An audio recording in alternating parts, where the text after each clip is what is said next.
Hello and welcome back to us, Chef Tony. Today I'm going to go on a controversial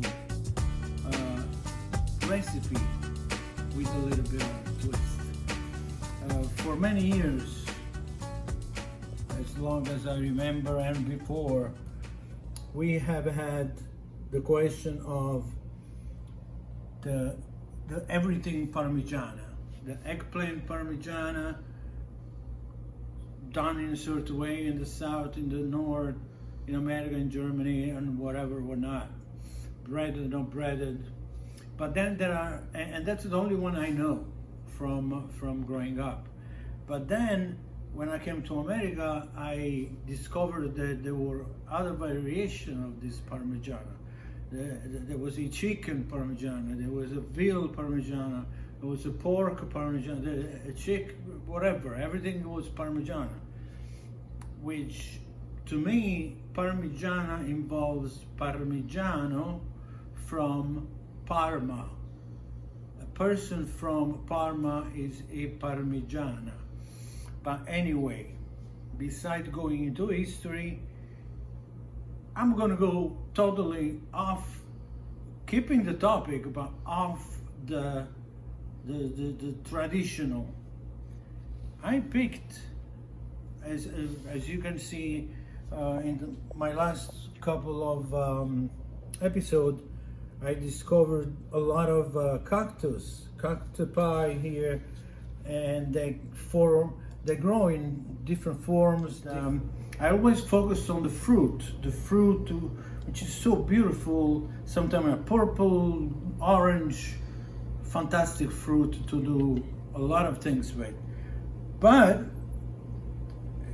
it came to me that the actual plant, the actual leaf, the petals of the cactus are an excellent source of food, and it's also studied that it's full of vitamins, minerals. It's good for diabetes. And this is all proved that it's good for people that want to control their weight. There are some dangers here when picking this plant. There are these little thorns that you see. It's not a thorn like a rose thorn that you would just pick out and it's like, oh, boo boo, and it's fine. These are so tiny, and you see the big one, and then all around you have these capillary thorns, and once they penetrate your skin, it's like almost close to impossible to get them out of your hand. Sometimes I get them in my hand and it takes me a month, or I even build a callus around it.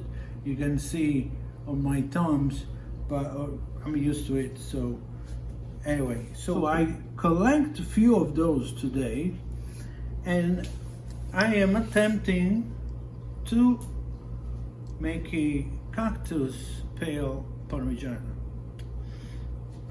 First of all, as we said, you have to remove all these thorns. On this one, what I did, I took a very sharp paring knife and I skinned it, very thin skin, all along. Like when I pass my knife under the skin, as you can see how thin it is, I can still see the blade of the knife through it. So that's how thin I took it, and I took everything off.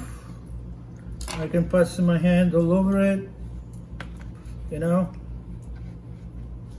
On this one, I'm going to simply remove the spots that contains the needle spikes. So I'm going to go under each one. This takes a little patience, but if you have a passion for food, this is a fantastic project. So as you can see, I am very careful, but I also know, I've been doing this for a long time, so I know which direction the tones grow. So I know that by putting my finger this way.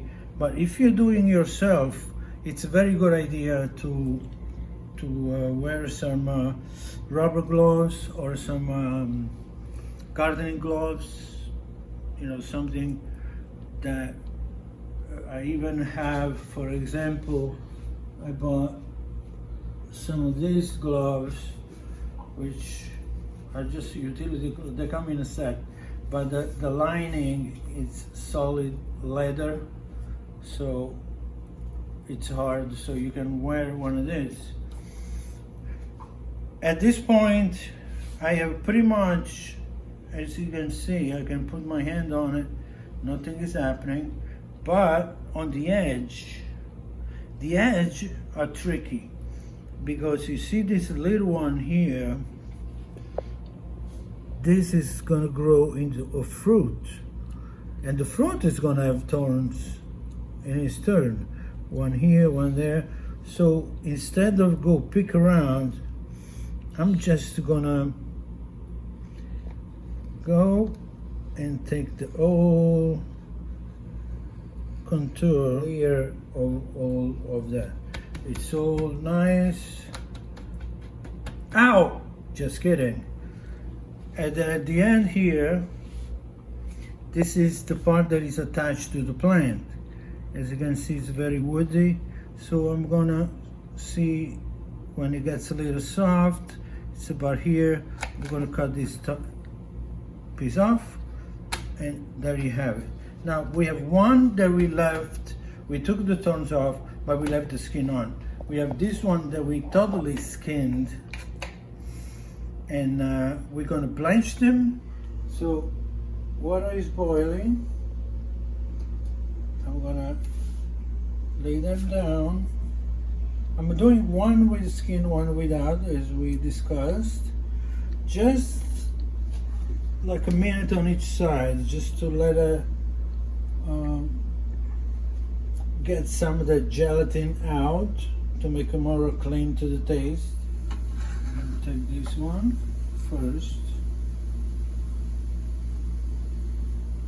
Drain it.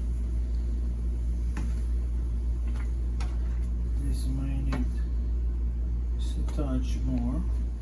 All right, let's see. That looks good to me.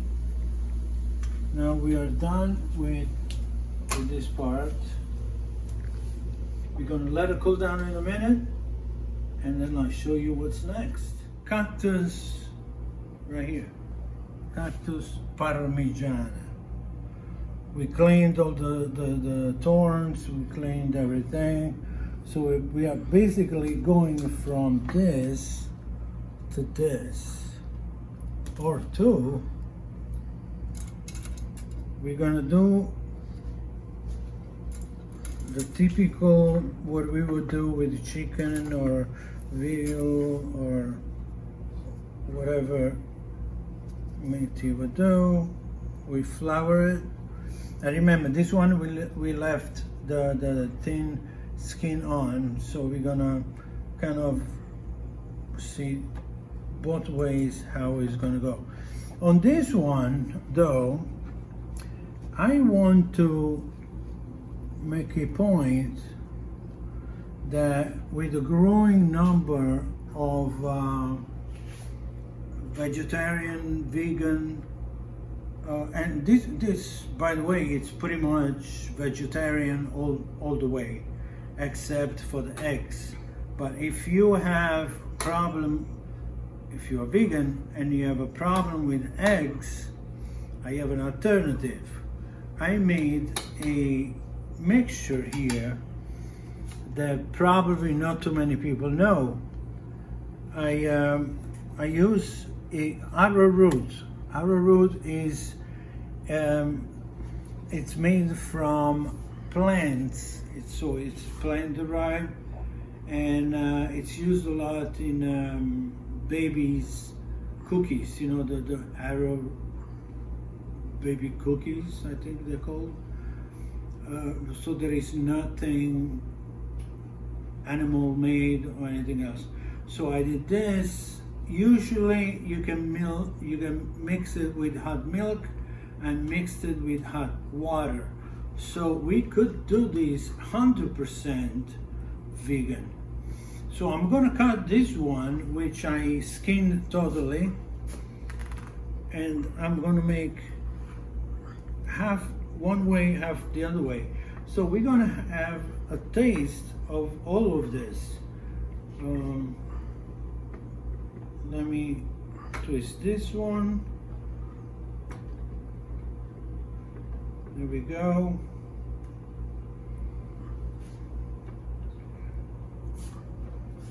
There we go. That's the one with the skin on. We're gonna bread in panko. I used to use regular breadcrumbs, regular, so to speak, because growing up in my family, we made our own breadcrumbs. My grandma would save old bread every day, and we had a hand grinder, same grinder that you will make sausage and stuff, and she would use that to make breadcrumbs from old bread, stale bread. Stale bread had to be really stale because day after was not stale, was still good. So we have this one. We're going to put it on the side. We're going to go for this other one.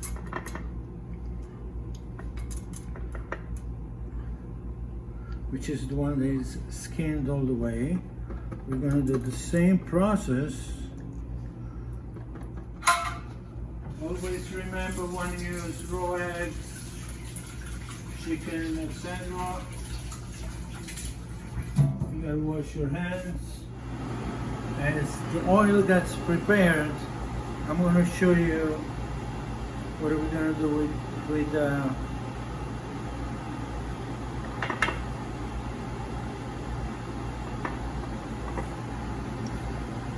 vegan part. Same flour. If you, of course, use the flour with any animal product and you don't feel comfortable, you get fresh flour, or you don't do animal product at all, so you don't have a problem. So this is arrowroot and spring water. I'm going to put it in there. So because here there has been eggs and animal product, I'm going to use a fresh plate with the fresh crumbs, pieces, and as you can see, you get the same effect. Everything is going to be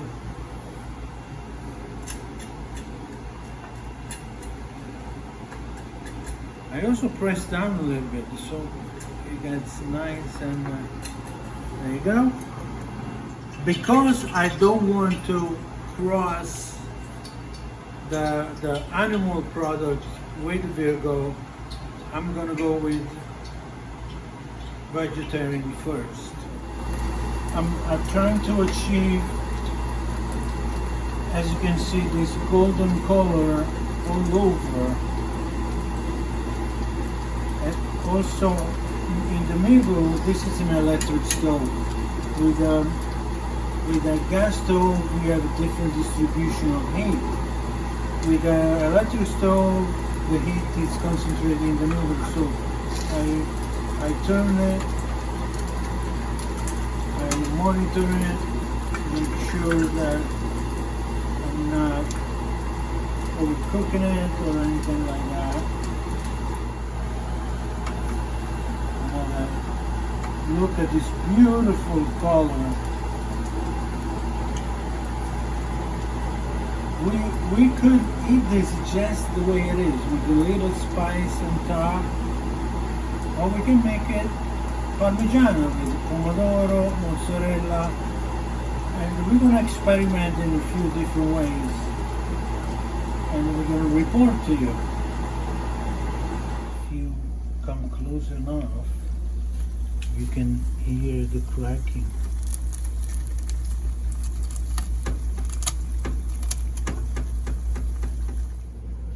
Desert food, Italian style. Now the vegetarian part is out.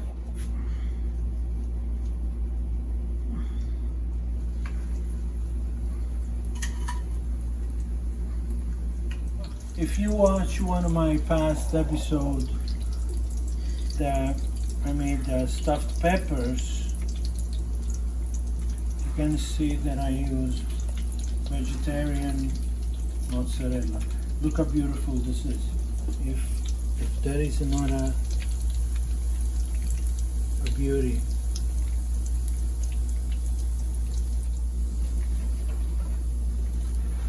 The switch.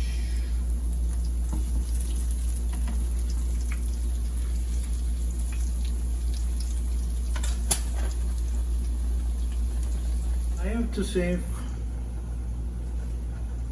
I'm a very traditional chef.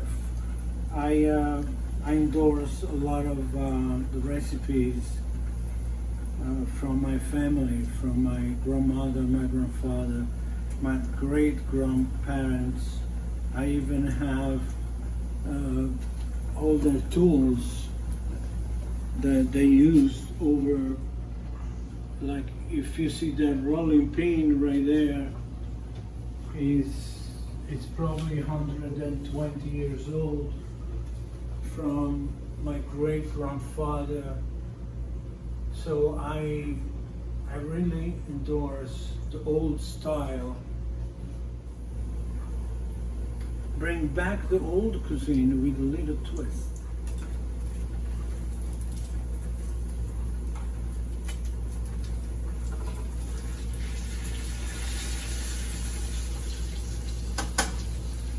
So this is about to be done.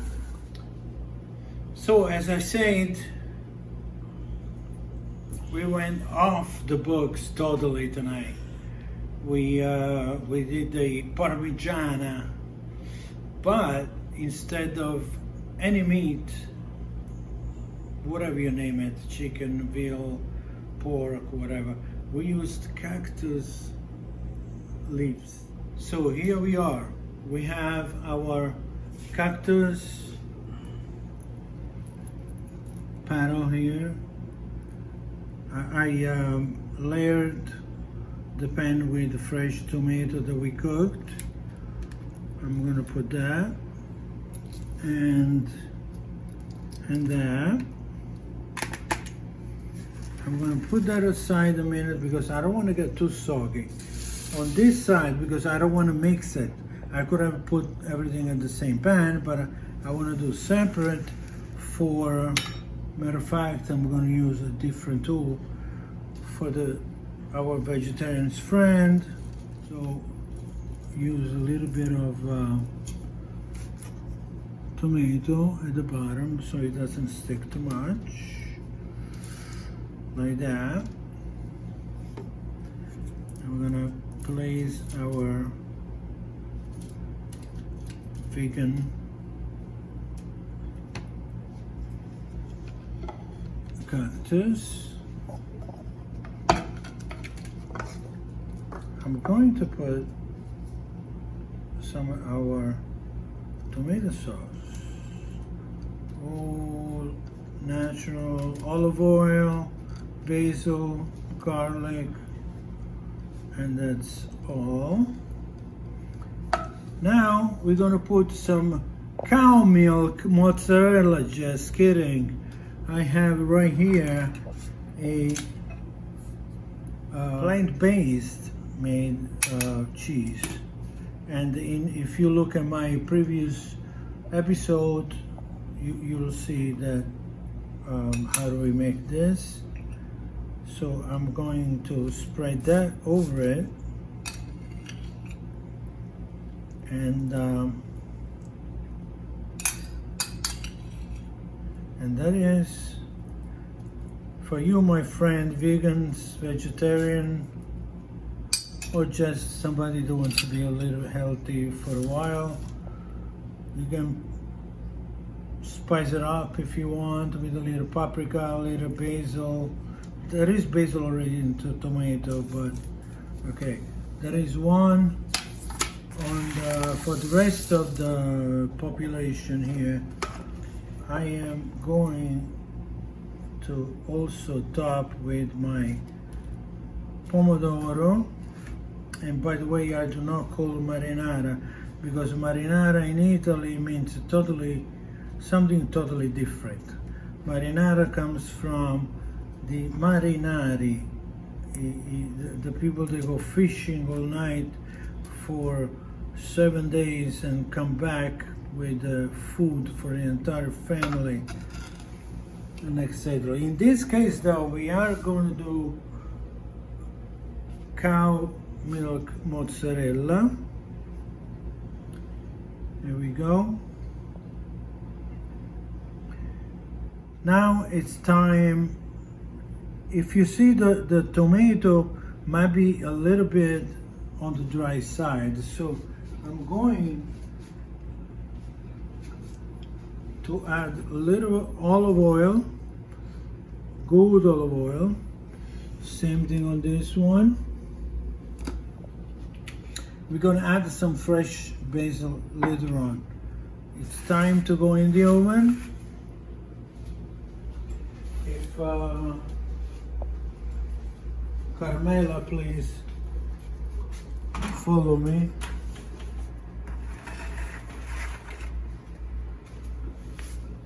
And this one. I put the vegan one at the bottom, so the vegan comes up and makes the other one a little bit vegan. We're gonna 350. I'm gonna go for 15 minutes so everything melts. And we'll make a little salad with it, and hopefully we have a wonderful meal. Buon appetito. I'll see you in a minute. And when nature gives you the best, we have the mozzarella version, the vegan version, from Cactus to dinner, from my kitchen to your table. Buon appetito from us, Chef Tony. See you next time.